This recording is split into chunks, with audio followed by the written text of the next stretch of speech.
जय श्री राम दोस्तों। दोस्तों, आज इस कहानी का नाम है कस्मों के साए में गिरता आदमी। दोस्तों, एक आदमी था, उसका नाम था शिवम। उसके नाम में ही जैसे एक व्रत छुपा हो। बचपन में ही उसकी दादी ने राम रखते समय कहा था, यह लड़का गिर भी जाएगा तो शिव के नाम से फिर उठ खड़ा होगा।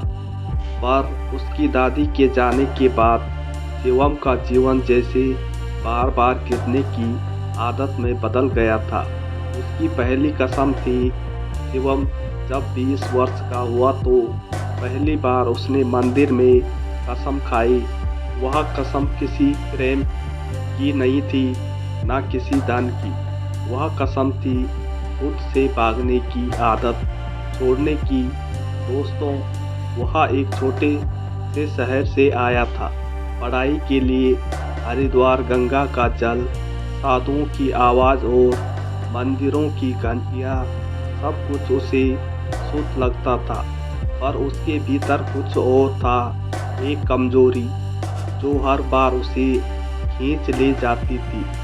वह नशे में नहीं डूबता था, पर आदतों में डूबता था।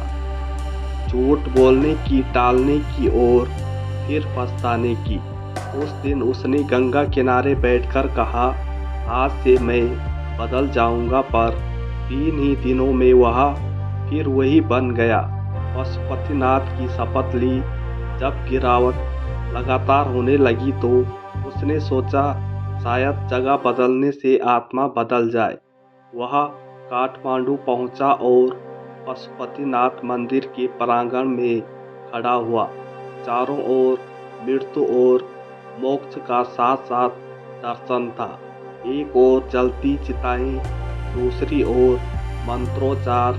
उसने शिवलिंग के सामने सिर रख दिया। महादेव, मैं सब जगह गिर जाता हूँ, अब यहाँ आखिरी बार कसम खाता हूँ। उसकी आंखों से आंसू गिरे, पर देवता की मूर्ति नहीं हिली।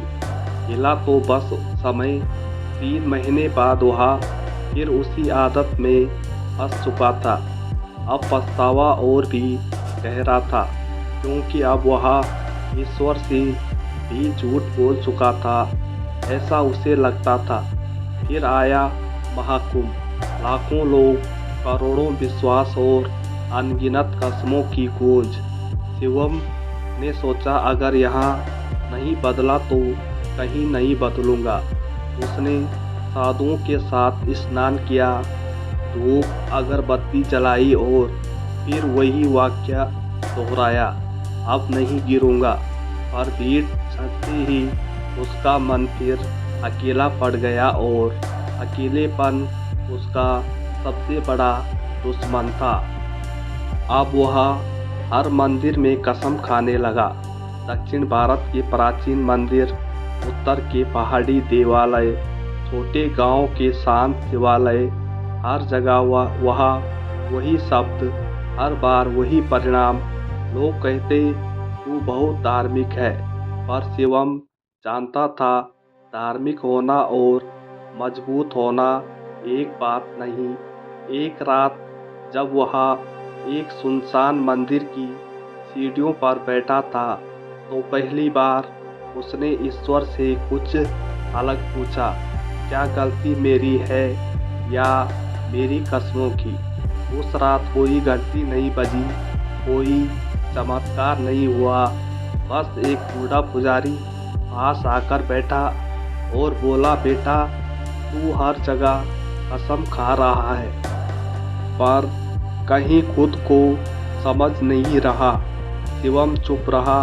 पुजारी आगे बोला, कसम गिरने से नहीं रोकती, समझ गिरने के बाद उठना सिखाती है।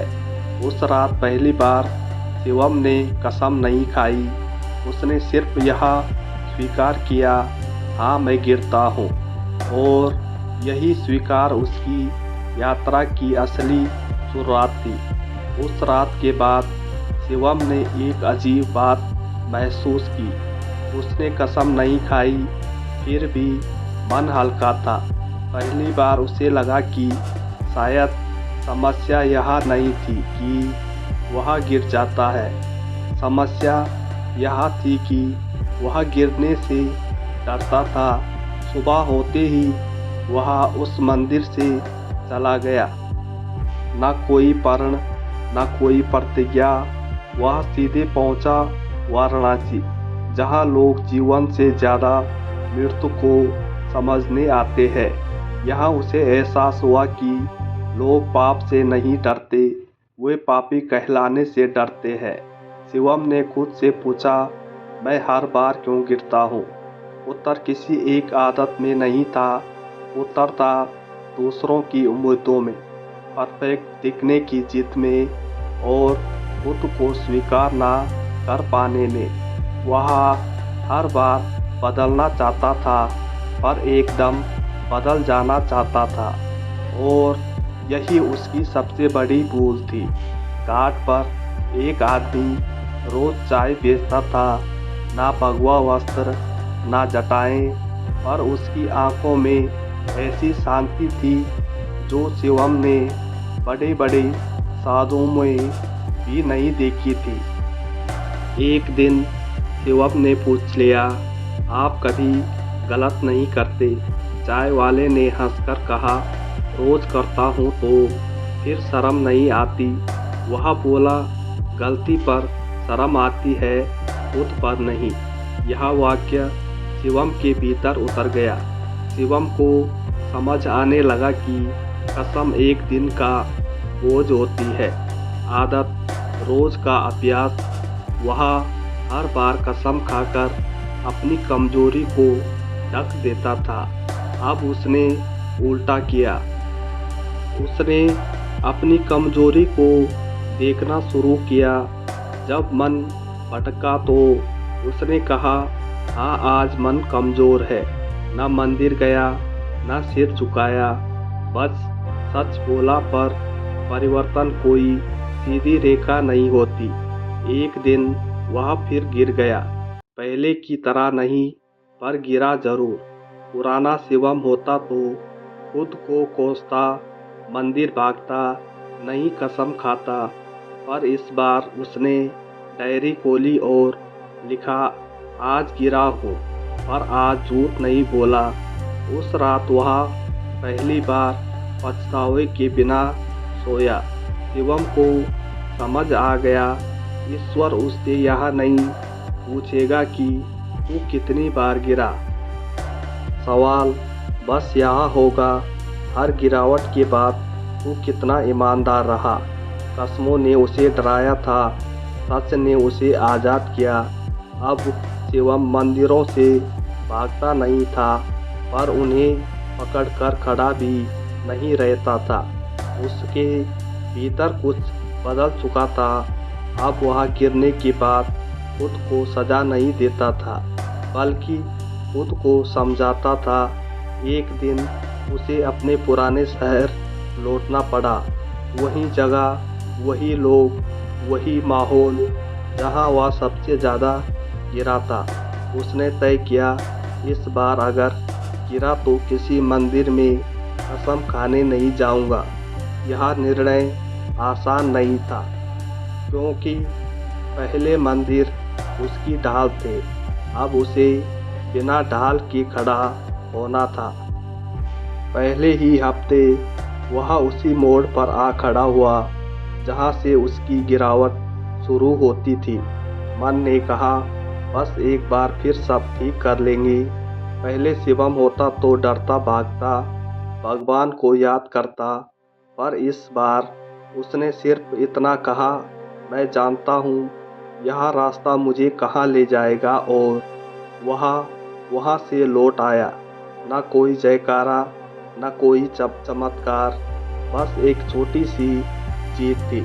कुछ दिनों बाद वह पहुंचा काशी विश्वनाथ मंदिर। अंदर जाने से पहले ही वह रुक गया। पहली बार उसने सोचा, अगर मैं आज अंदर ना गया तो क्या मैं गलत हूँ? जाऊँगा। वह सीढ़ियों पर बैठ गया। भीतर से मंत्रों की आवाज़ आ रही थी। उसने आंखें बंद की और कहा, अगर तू सच में है तो मुझे आज बाहर भी मिल जाएगा। उस दिन वह मंदिर में नहीं गया और उस दिन भी वहाँ नहीं गिरा। अब शिवम ने यह मान लिया था, कसम डर से पैदा होती है और डर टिकाऊ नहीं होता, पर समझ अभ्यास से आती है और अभ्यास टिकता है। वह अब अपने लिए छोटे नियम बनाता था। आज बस सच बोलना है, आज बस खुद से नहीं भागना, आज बस यह मान लेना है कि मैं इंसान हूँ। कोई व्रत नहीं, कोई शपथ नहीं, पर कहानी का अंत पूरी तरह सफ़ेद नहीं होता। एक दिन वह फिर गिरा, इस बार ज़्यादा गहराई से। रात भर वह बैठा रहा, पहले जैसी शर्म नहीं थी, पर दुख था। सुबह होते ही वह कहीं नहीं गया, ना गंगा, ना मंदिर, ना साधु के पास। वह बस आईने के सामने खड़ा हुआ और बोला, हाँ आज फिर हार गया, पर आज भी भागा नहीं। उस दिन उसने समझा, ईश्वर शायद यही देखता है कि गिरने के बाद तू खुद से कितना सच बोल पाता है। अब शिवम कोई महापुरुष नहीं बना, वह अब भी कभी कभी लड़खड़ाता है, पर अब वह कसम नहीं खाता, वह खुद को नहीं तोड़ता, वह हर गिरावट को सीख बना लेता है। लोग पूछते हैं, अब मंदिर नहीं जाते हो? वह मुस्कुराकर कहता, जाता हूँ पर डरने नहीं, समझने। शिवम ने यह नहीं सीखा कि कभी गिरना नहीं है, उसने यह सीखा कि गिरना अगर पाप होता तो इंसान पैदा ही क्यों होता, और कस्में अगर बदलाव ला देती तो इंसान को खुद से लड़ना ही क्यों पड़ता। अब वह चलता है धीरे सच के साथ, और यही उसकी सबसे बड़ी भक्ति है। तो दोस्तों, आज की कहानी सुनकर आपको कैसा लगा कमेंट में बताएं, और ऐसी मोटिवेशनल कहानियों को सुनने के लिए हमारे चैनल को